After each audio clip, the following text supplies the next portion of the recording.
ఈరోజు రెడ్లకుంట ప్రాంతంలో ఉన్నటువంటి విద్యార్థులు బస్ సౌకర్యం లేక అనేక అవస్థలు పడుతున్నారు.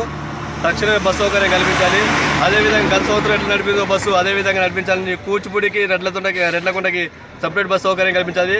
అదేవిధంగా దొండపాడు చేస్తున్న బస్సు ఫుల్ కావడంతో రెడ్లకుంట కూచిపూడి తండ పిల్లగాళ్ళ విద్యార్థులు అనేక అవస్థలు పడుతున్నారు. తక్షణం బస్ సౌకర్యం కల్పించాలని చెప్పి ఎస్ఎఫ్ఐగా డిమాండ్ చేయడం జరుగుతుంది.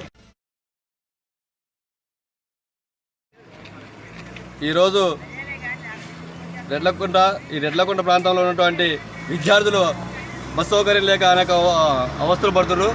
తక్షణమే బస్ సౌకర్యం కల్పించాలి. అదేవిధంగా గత సంవత్సరం ఎట్లా నడిపిందో బస్సు అదేవిధంగా నడిపించాలని కూచిపూడికి రెడ్లకుంటకి సపరేట్ బస్ సౌకర్యం కల్పించాలి.